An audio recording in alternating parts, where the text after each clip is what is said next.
On today's Tea Time with Jennifer, I am answering your questions from Instagram.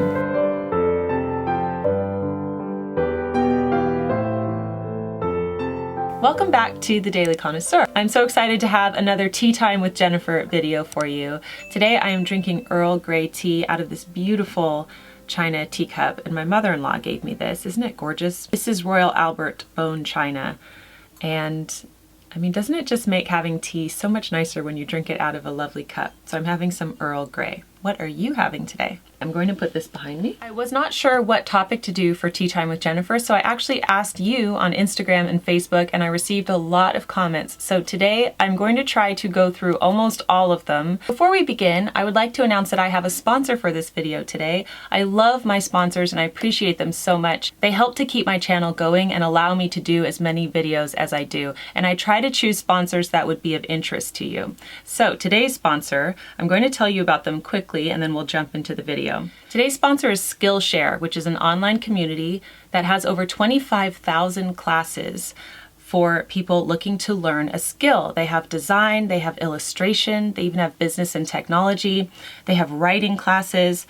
It's so neat. So you know how I'm always talking about cultivating your mind, refusing to be dumbed down, learning a skill, keeping sharp. This is the perfect website for that because you could literally take a class in almost anything that you want to learn.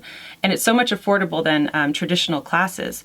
Their memberships start at less than $10 a month. If you use my link below, you get 2 free months of Skillshare Premium, and that's for the first 500 people who sign up with the link. Also, something to consider, if you yourself have a skill that you are really good at, you could be a teacher on Skillshare and have your own course, and you could earn money through Skillshare, through being a teacher on it. So I'm going to leave their information below. It's a great resource, just in line with my philosophy of refusing to be dumbed down, cultivating a skill, and learning something new, which is so exciting. So thank you so much to Skillshare for sponsoring today's video. Okay, so let's get right into your questions on Instagram. I am going to try to go through them really quickly. So I'm not going to do detailed long responses. I just want to try to get to everybody because the thing is that they weren't themed. They were so different. And I thought, how can I just choose one of these when there's so many? So let's get right into it. Reading in Garden writes, any tips on how to get over the FOMO one can experience when we've been addicted to social media for so long? So for those of you who don't know what FOMO means, that means fear of missing out. FOMO. Okay, yes, FOMO is a real thing. And when I first started using social media like Twitter and even Facebook, I was overwhelmed that I thought I had to constantly go on the social media or I was going to miss something. I was going to miss something that one of my friends posted or just miss, I don't know what. I had the FOMO basically. And that is a thing that you actually do have to get over. I think that social media has changed the way that we think and the way that we process things, the way we look at the world. And you have to consciously step away from it and consciously not care about missing out on things, if you're not a part of it. So something that I talk about a lot with my personal Facebook page, because I don't post that much on it, I realized that whenever a birthday of one of my children came up, or first day of school, or Christmas, or something, I actually did have the FOMO of missing out on that, of showing my family at Christmas or Easter or whatever it was. Because what are we doing that for? Let's be honest, we're doing it to kind of show off a bit, right? And I know that people also do it because you have family who live far away and it's nice for them to see your kids. But really, you could just send them a picture over a text message. You don't really need to show it to 400 friends on Facebook, right? So there is a little bit in there of look at me and look at my amazing life and look at my beautiful children. So it's just about stepping away from that. And I haven't really posted much on my site just because I'm trying to get away from the FOMO. I don't want fear of missing out. People don't need to see my children every time they have a birthday. My close family can see them, and we email pictures to the grandparents, that type of thing. And I remember I talked about this before. It was the 4th of July and I was watching a beautiful fireworks display and I was grappling in my mind about, should I take a picture of the fireworks so that I could share it on Facebook or Instagram? And I thought, what am I doing? Can I just sit here and enjoy the fireworks show? You know, I really hate how social media has changed the way we think, and we feel like we need to share things with people and show off and, you know, look at me, look what I'm doing. So it's just a delicate balance. I use social media obviously because I use it for my work, but I think if I didn't use it for my work, I probably wouldn't use it very much. So my advice for that is to just stop cold turkey for a while. You know, you don't have to post the picture of your child at every milestone. You just don't. So I wouldn't do it. Okay, Eric Laura 08 writes, favorite books. So many people mirrored that. They would like to see a list of my favorite books. So I've been meaning to tell you this, but I started an Amazon page. So many people were asking for this, and it's so convenient, has all my recommendations. So I have a whole section on books, my favorite mysteries, the ones I've actually read, I like to read, and I will link that below. So you could just scroll through that and see. I've mentioned my favorite books so many times on the channel, I won't go through them all here. If you'd like a separate video about that, I could do it. But I did want to leave you that link below where you could check it out. And just, you know, all of my favorites, the things that I recommend on the blog, it's there so that you don't have to ask me. I get so many emails saying, Jennifer, where did you mention this or that? And I don't have the time to reply to all of them. So it's nice to have it all in one area. For those of you who don't know, I love mysteries, and I primarily read mysteries. I do venture out and read other things as well. So I have all of those books listed in my Amazon page if you're interested. A few people asked how to deal with and tolerate uncouth people. That might be for an etiquette video with Ben, but you know, my advice is always that you can only control yourself. You yourself can be an example. You yourself can keep your side of the street clean. I like that expression. And you just have to have grace for everybody else. And that's the short answer for that one. Julie Carnes asks for hostess gifts to have on hand, complete with packaging. I do think it's important to have a few gifts on hand, even if you don't have anything to go to, because sometimes you have a last minute invitation and it's nice to just choose something. So candles. I actually have a feature coming up on Natural Home with Jennifer about the best natural candles of 2019. I'm excited for that one. So candles would be a good one. You know, chocolates or fancy nuts or just some sort of small present. You could wrap it and keep it in your pantry, and then if you have a hostess party, you could bring it. I also like to bring people real orchids and, you know, of course flowers are nice too, but that's very standard. So I do like candles, fancy foods, or you could bake them something. You could bake a banana bread. You could even bake a bunch of little mini cakes, keep them in your freezer, and then take them out to thaw them to give to the hostess. That's a really good idea as well. I could do a separate video on that one day too. Caroline K says, ways to handle or react to someone who holds the conversation. I'm not sure what you mean by that. If you mean someone who won't stop talking or if you're trying to hold the conversation together. Yes, it's always, when you're with someone who won't stop talking, you know, you just have to get that polite excuse me in there somewhere to excuse yourself if you have to go away. Okay, Erin writes, I'd love to hear about your experiences learning the French language, or if you speak it, or if you have any plans to pick it back up. So I minored in French in college. I majored in theater, minored in French, and I started studying it in college. I recommend that, you know, you study languages when you're younger. I had terrible grammar. You know, I could definitely speak French well, and many French people told me that I had a great French accent, so that's nice to know. I was really self-conscious, and I thought, what if I have this awful accent and they have to listen to me for 6 months, you know? But they always complimented me on my accent, and I tried to mimic the inflections that I needed to mimic. But my grammar was pretty terrible, and I remember, you know, on one of the first nights that I lived with Madame Chic, I had just taken, I think, only 3 semesters of French. I did not know much French at all when I lived with them. And I declared after dinner, I said, je suis fini. And I thought I was saying I am finished, but I said I is finished because in French it's j'ai fini, I have finished. So anyway, I just pronounced je suis fini, and I did it with a lot of gusto, and they all burst out into laughter because they couldn't help themselves, and I don't blame them. So yes, I'm not the best at French grammar. In fact, I'm very self-conscious about it, but you know, I could take a class maybe on it to pick it back up. I never speak it. Nobody speaks it over here. But I could, you know, say a sentence. Let me think. What can I say? Bonjour, je m'appelle Jennifer et bienvenue à la Daily Connoisseur. Okay, Being Artful asks how to make small talk and good conversation starters. I have a book coming out in July called Connoisseur Kids. Yes, it's coming out in July. I can't believe it. And I have a whole thing on dinner conversation with kids, and I have a bunch of conversation starters there.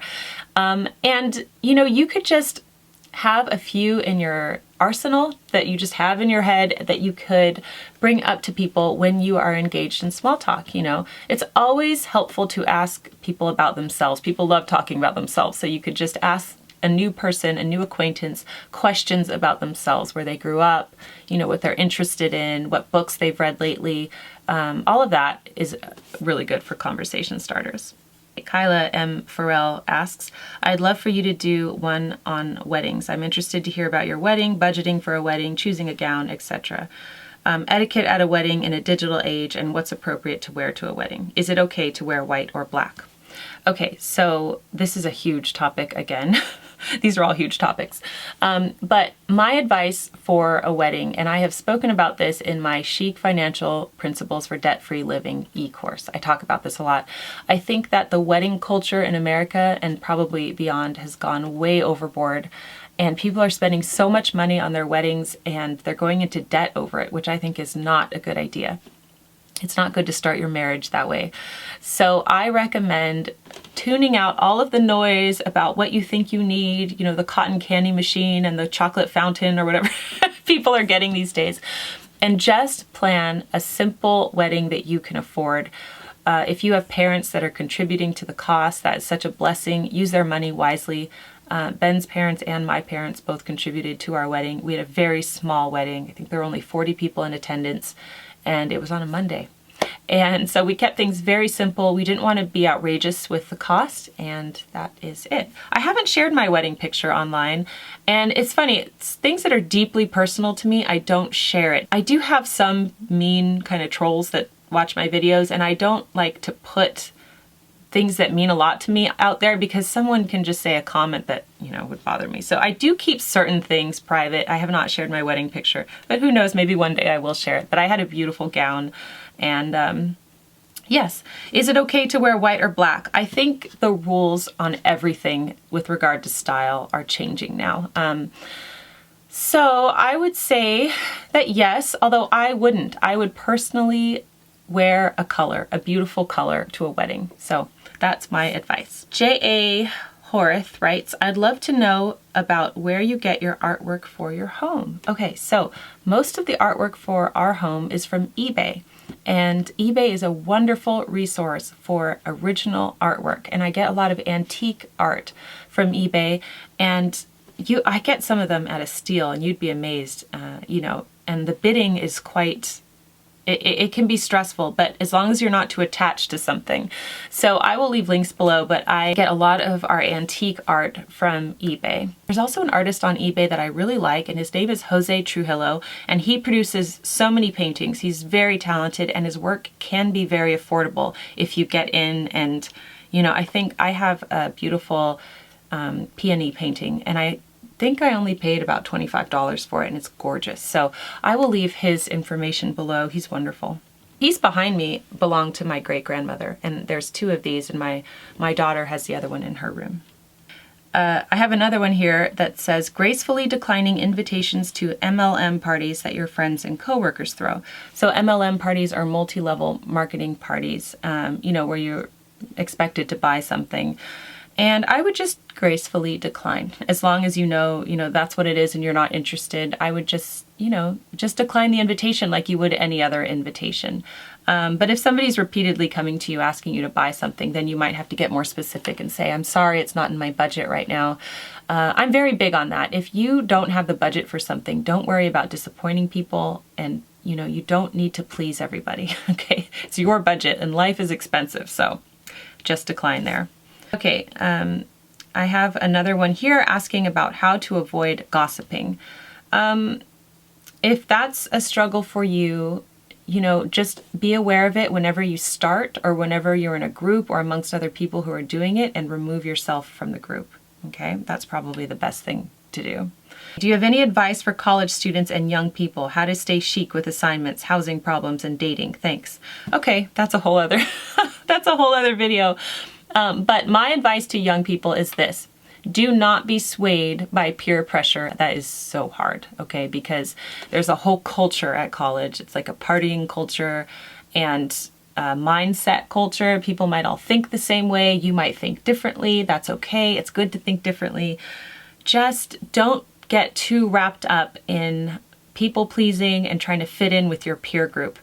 If you need to find new friends or find something, try to look for classes on campus or courses or groups on campus that align with what you like, and try to find friends that way. Okay, Embellished Coco, she has a great Instagram, by the way. She writes, how to handle it gracefully when your kids talk back to you. Ooh, that's a hard one. I always just quote, honor your father and your mother when my kids talk back to me. So they don't do it that much. They really don't. But if they talk back to me, I give them a look, like a shocked look, you know, and that really makes them pause. And then I say, you know, you're supposed to honor your father and your mother, and please don't talk to me like that. And that usually works with them. Cat Coaster writes, favorite baby items. Again, that's in my Amazon store. I list everything that I have personally used with my children, and I have 4 children, and I know now what I need, and you don't need all that extra stuff. So I actually even have my stroller and car seat system that I use linked there, and I went through awful ones with my first 3 children. I hated the stroller and the car seat for all of them. For this one, for this 4th baby, I love it. So I've linked the one that I used in there, and I'll leave that below. Jane Turn, balancing it all and staying chic. Well, I do not balance it all. I just do my best, and you can do your best too. And staying chic is, I think, staying true to your style and not letting yourself go. Basically, what it is taking care of yourself. Mentally, spiritually, physically, appearance-wise. That's how you stay chic, I think. Just don't let yourself go.